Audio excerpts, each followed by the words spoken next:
Listener discretion is advised.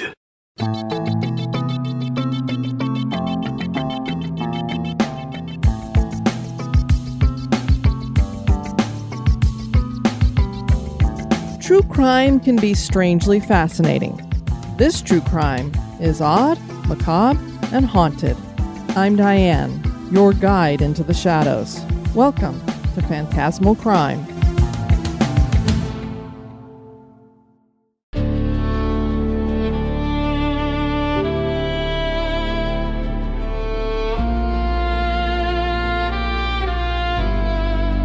In 1953, a horrific kidnapping and murder captured the attention of the nation. The perpetrators were Carl Austin Hall and Bonnie Emily Brown Heady, and the victim was a sweet and innocent 6-year-old boy named Bobby Greenlease. Bonnie and Carl were put to death in the gas chamber at the Missouri State Penitentiary for their crime, and it would seem that although their bodies left the prison, their spirits have not, and they continue to haunt the abandoned halls of death row. The 1930s in America was the heyday of kidnapping for ransom, with rich families as the target. In Kansas City alone, 3 high-profile kidnappings occurred that included a city manager, the owner of a drug company, and the manager of a garment firm. The most famous 1930 case was the Lindbergh baby kidnapping, which involved the son of famous aviator Charles Lindbergh. Lindbergh and his wife Anne had retreated to a 390-acre estate to privatize their lives a bit. Their 20-month-old son, Charles Jr., was kidnapped on the evening of March 1st, 1932. The toddler was taken from his nursery on the 2nd floor. A ransom note demanding $50,000 was found on the windowsill of the nursery. A ladder had been used to enter the nursery via that window, and it had been left broken. No evidence was left behind. No fingerprints, no clear footprints, no blood, nothing. Another ransom note was sent on March 6, demanding $70,000. There would be more notes finalizing plans for exchanging money for the baby. A baby sleeper was sent to prove that they had the baby. The Lindberghs paid $50,000, but no baby was delivered to them, and unfortunately, Charles Jr. was found dead on May 12, 1932. The baby had been dead for at least 2 months and died from a blow to the head. Bruno Richard Hopman was eventually arrested in September of 1934, was found guilty and executed in Old Sparky. The case prompted passage of the Federal Kidnapping Act. This act gave the FBI jurisdiction in interstate kidnappings.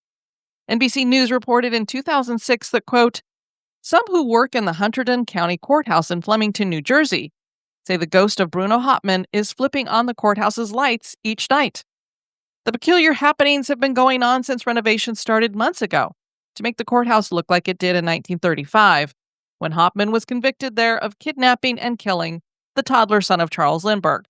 It's Hopman's ghost," County Administrator Cindy Yard told the Sunday Star Ledger.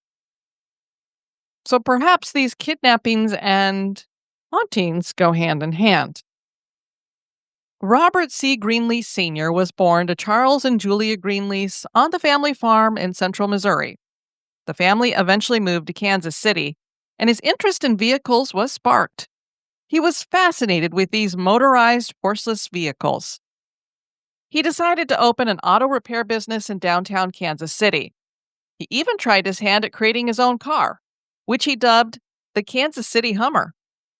He named it that because it made a humming sound. He only made 4 before that venture wrapped up due to lack of interest. But Robert continued with his passion in vehicles, and he soon found out about an automobile coming out of the East. That vehicle was the Cadillac. He bought the first Cadillac franchise west of the Mississippi and opened his small showroom in 1908. Wow, Cadillacs go back a long ways. Soon he was selling vehicles faster than he could get them delivered. He was one of the largest stockholders in General Motors, and he was so wealthy that he actually gave General Motors a loan so that it could expand. He was married twice. His second wife was Virginia, and she would give birth to Robert Bobby Greenlease Jr. in 1947. The Greenlease family was philanthropic, and people said of Robert Sr. that he was the real deal. They doted on their children. Bobby was given 2 dogs and had a parrot. He was very good with animals. He also was given a custom-made mini Cadillac car that he drove up and down the driveway. He was a sweet boy, and he was all boy, climbing trees, playing sports, and catching tadpoles. September 28th was a Monday in 1953 and a school day. Bobby excitedly got ready for school with the help of his mother and her maids. He pinned his Jerusalem cross, adorned with a 2-inch red ribbon, to the left side of his chest. He had been awarded it for exceptional schoolwork. His father drove him to the exclusive Catholic school he attended, Notre Dame de Sion Catholic School, which was located at 3823 Locust Street in Kansas City. Bobby was dropped off at 8:30 a.m. Little did he or his father know that they were being watched from a distance. Two figures sat in a 1951 white Plymouth station wagon with kidnapping and money on their minds. Those people were Carl Austin Hill and Bonnie Emily Brown Heady. Carl came from money. He was the pampered son of a wealthy St. Louis lawyer. His father died in 1946 and left him $200,000, which he quickly squandered on drugs and alcohol. The need to acquire more drugs turned him to a life of thievery, and he started robbing taxicabs. He considered them easy pickings, but he soon was caught and arrested and sentenced to 5 years at the Missouri State Prison. He served 16 months and was released on April 24th, 1953. Bonnie Brown married Dan Heady, and she became his gun moll. Heady was a bank robber, and he wound up in jail. Dan broke out of jail and made a break for where Bonnie was waiting to help him out. A sheriff's posse took off in pursuit and shot him down before he reached Bonnie. She was not real broken-hearted and moved on quickly. She liked her bad boys and soon heard about Carl Hall. She was intrigued by the crook, and when he was released from prison, she was there to greet him. Carl had no idea who Bonnie was, but she walked up to him, hugged and kissed him, and then introduced herself. She invited him back to her home in St. Joseph, Missouri. That is one of the most peculiar stories I've ever heard of people meeting each other. Bonnie and Carl were a match made in hell. They both were alcoholics, and Carl mainlined heroin. Most days were spent in drunken stupors. Wow, what a catch they both were, huh? One day, Carl shared with Bonnie a plan he had hatched in prison. He knew of the local Greenlease family, and he knew they were millionaires. He figured it would be easy to grab their young son and demand a ransom. So they started to plan their crime. As they talked, it soon became clear that they had no intention of keeping young Bobby alive. The idea of killing the boy made Bonnie quip, "Why, that's better than sex." Really? Wow. I mean, these people are real winners here. The night before the kidnapping, they went out into the yard and dug a small grave. Then they went inside and got rip-roaring drunk. So clearly we see here that the plan is to murder this young child.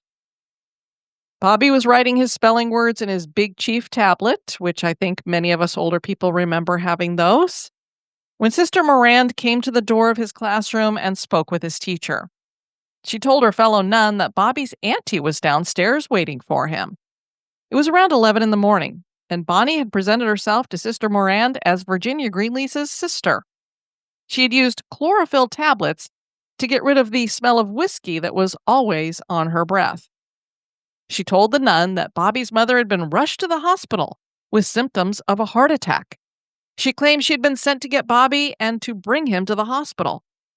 Bonnie even played the part to the point of following the nun to the chapel to participate in a prayer. Too bad God really doesn't just strike people down with lightning when they're lying about stuff and up to no good. Even though Bobby had no idea who this woman was, he grabbed Bonnie's hand and followed her to a taxi cab waiting at the end of the driveway. He just walks right up to her and goes with her. I mean, talk about an obedient kid. He's like, okay, if she says so. And of course, this is way before we ever had stranger danger and that kind of thing. Bonnie told the cab driver to drive to Katz's drugstore at 40th Street in Maine. Her Plymouth station wagon was sitting in the parking lot with Carl and his boxer named Doc waiting inside. Bonnie led Bobby to the car, and when Bobby got inside, Carl said, "Hello, Bobby, how are you?" Bobby responded, "Fine." A nun called the Greenlease home later to inquire how Virginia was doing, and it was then that everyone realized that something horrible had just occurred and that Bobby had most certainly been kidnapped. Carl drove to the state line and crossed over into Kansas, making this a case that the FBI could pursue because of the Lindbergh Law. He drove south to Highway 50 and followed that to Highway 69. Never once did little Bobby wonder what was going on or where these people were taking him. The journey finally ended at a desolate wheat field near Overland Park off Highway 69 and 95th Street. The car pulled over and Bonnie got out. She walked away and was soon followed by the dog. She walked the dog about 100 feet from the car. Carl spread out plastic next to the back door so he could wrap it around the body. Then Bonnie heard 2 loud gunshots. But that wasn't the whole story. Carl tried to strangle Bobby before he shot him, and little Bobby fought for his life, kicking and screaming. Carl punched him and knocked out several teeth. Carl said of the shooting, "I missed him on the first shot, but the second one entered his head, causing him to bleed profusely and subsequently die. I do not remember exactly what position Bobby was in at the time of his death, but I believe I had pushed him down on the floorboard of the Plymouth." Then Carl wrapped him in the plastic. Bonnie ran over to the car, slightly upset that Carl had used the gun. There was noise and a mess now, and that had not been part of the plan. She helped with the cleanup, using a Kleenex to wipe off the blood from Carl's face. They put Bobby's body in the back of the station wagon and put a comforter on top of him, and the boxer slept on it. The couple drove back to St. Joseph, Missouri. They stopped along the way to buy a bottle of whiskey, and they drank it for the duration of the ride. Back at Bonnie's house, they carried the body inside and removed the Jerusalem cross from Bobby's jacket. They covered the body with lime and rewrapped it in plastic. Then they put Bobby in the grave they had dug, covered it with dirt, and Bonnie jumped up and down on it to pack the dirt. Then Carl cleaned the basement and rinsed the brain matter and blood out of the back of the station wagon. The first ransom letter was sent to the Greenleases later that evening. It was postmarked 6 p.m. on September 28, 1953, and demanded $600,000 in $20 and $10 bills. They were instructed to put the money in a duffel bag. The letter promised that Bobby would be returned unharmed as long as no funny business occurred. These dirtbags had already killed Bobby, but they promised his parents that they would return him. Then the couple planted flowers on the grave to conceal it further. A second ransom note was sent the next day, and it read, "You must not have got our first letter. Show this to no one. Get $600,000 in $10 and $20 Federal Reserve notes. $400,000 in 20s, $200,000 in 10s. You will not take numbers of treat bills in any way. When you have money, put add in star personal. Meet me in Chicago, sign G. Call police off and obey instructions. Boy is okay, but homesick. Don't try to stop us or pick up, or boy dies. You will hear from us later. Put money in Army duffel bag." Bobby's Jerusalem cross was included with the letter to prove that they had him. Now that Robert Greenlease knew that these kidnappers were the real ones, he started to gather the ransom money. He and his business assistant, Robert L. Letterman, hurriedly went to the Commerce Trust Company to get the money. Everything was done in secrecy. The Greenleases received 6 ransom notes and 15 phone calls by October 5th. This was 8 days into the kidnapping. Carl would make the phone calls and cover the mouthpiece with a cloth to help disguise his voice. He even talked to Virginia during one of the calls. The final call on the 5th gave directions on where to drop the money. Robert Sr. allowed the FBI to record the calls, but he asked them not to interfere as he feared for his son's life. The directions were convoluted, instructing the family to climb trees and look under rocks for further directions. Finally, Carl gave clear instructions that the business assistant was to drive east on 40 Highway, past Stevenson's Cafe near Independence, Missouri. He was to continue east until he reached Road 10E, and then he was told to turn right and drive approximately 1 mile to a bridge. When he reached that spot, he was to toss the large money bag to a nearby spot. Information on where to find Bobby would be waiting at the Western Union office in Pittsburgh, Kansas. The ransom drop was made. It was the largest ransom paid up until that point in American history. Carl and Bonnie picked up the money and headed for St. Louis, Missouri. They had rented a Ford, which they ditched there. Carl transferred the money to 2 suitcases, while Bonnie drank herself blind in a bar. They purchased a 1947 red Nash sedan and rented an apartment under the false names Mr. and Mrs. Grant. Carl put the suitcases in the closet and left Bonnie passed out on the bed. When she awoke, she found the suitcases gone.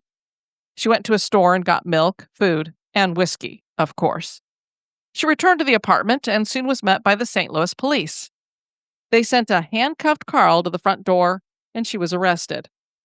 Carl had gotten drunk earlier and went looking for a hooker. That prostitute was Sandra O'Day, and she saw the money in the suitcases. As a side note, Carl made all these moves via a cab, and he asked the driver to take a breakup note to Bonnie. By the time Carl checked into a hotel room with O'Day, he had spent nearly $40,000. He asked her to fly to Los Angeles and mail a letter to his lawyer to throw the FBI off his trail. It would be too late, though, as the FBI showed up at his door on the night of October 6th on a tip from the cab driver.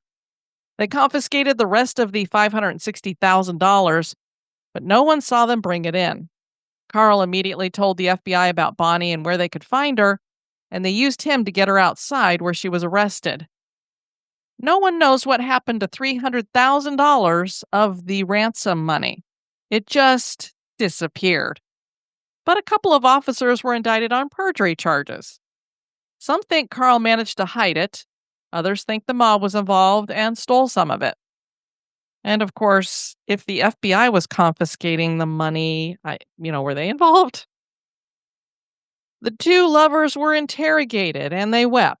They admitted that Bobby was dead.